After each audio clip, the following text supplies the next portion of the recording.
በኢትዮጵያ ፕሪሚየር ሊግ የአሰልጣኞች መናወጥ ውበቱ አባተ መቻልን ሊረከቡ ነው። ሁለቱ አሰልጣኞች ውላቸውንም አድሰዋል።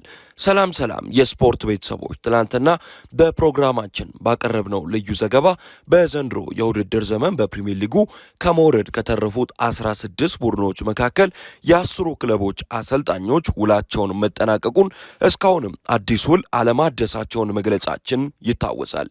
ይህ መረጃ በሊጋችን ላይ ያለውን ከባድ የአሰልጣኞች መናወጥ በግልጽ ያሳየ ነበረ። ታዲያ ዛሬ ይህንን መነሻ በማድረግ በሊጉ የአሰልጣኞች ዝውውር ላይ እጅግ ታላላቅና አስገራሚ ሰበሮች ደርሰውናል።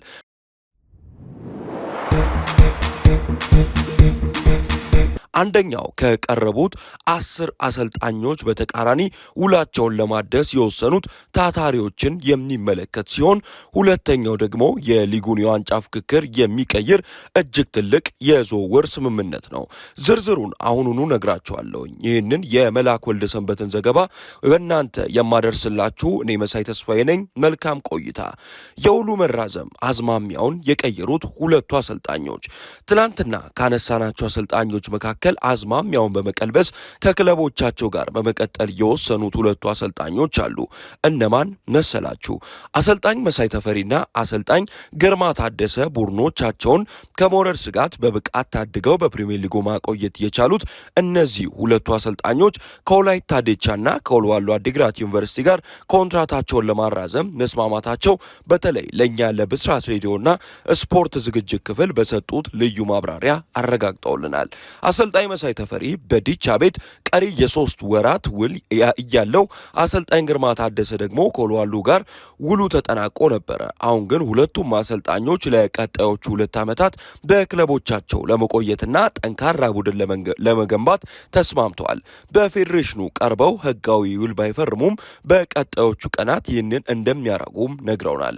የወላይታ ዲቻው መሳይ ተፈሪ ቡድኑን ከታችኛው ደረጃ አንስቶ ምርጥ 8 ውስጥ እንዲያጠናቅቅ ሲያደርግ፣ የወልዋሎ ግርማ ታደሰ ደግሞ ቡድኑን በሊጉ ማቆየቱ ብቻ ሳይሆን ዋንጫ በማንሳት ክለቡን ወደ አፍሪካ ኮንፌዴሬሽን የዋንጫ የመራባት አስደናቂ ስራ ሰርቷል።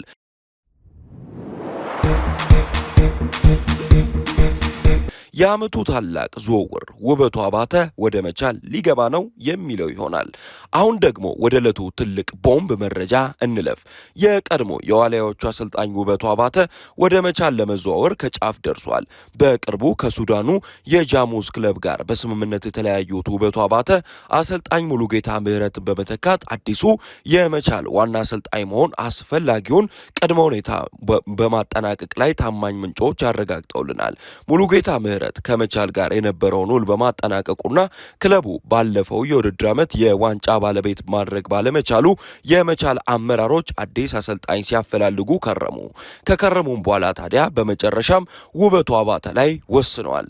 ማክሰኞ ዕለት ሁለቱም ወገኖች ባደረጉት የጠረጴዛ ውይይት በዚህ ሳምንት መጨረሻ አሊያም በቀጣይ ሳምንት መጀመሪያ ላይ የቦርድ አባላት በተገኙበት ሁለቱም በይፋ የአካላት የሚፈራረሙ ይሆናል። አሰልጣኝ ውበቱ አባተ ከዚህ ቀደም መቻልን ለማሰልጠን 2 ጊዜ ጥሪ ቀርቦላቸው ባይሳካም ዘንድሮ ግን ጥረቱ እውን ሆኗል። አሰልጣኝ ውበቱ አባተ መቻልን ባለፉት 3 ዓመታት ከጫፍ እየደረሰ ያጣውን የፕሪሚየር ሊግ ዋንጫ የሚያሳካ ታላቅ ተልዕኮ ለመረከብም ተስማምተዋል። ለዚህም ክለቡ የሚፈልጉትን ግብዓት ሙሉ ለሙሉ ለማሟላትም ቃል ገብቶላቸዋል። እኛም እንደ ብስራት ስፖርት ዝግጅት ክፍል ሁሉንም አካላት ለማነጋገር ብንሞክርም የተሰጠን ምላሽ ግን ጉዳዩን በትዕግስት ጠብቆ የሚል ሆኗል።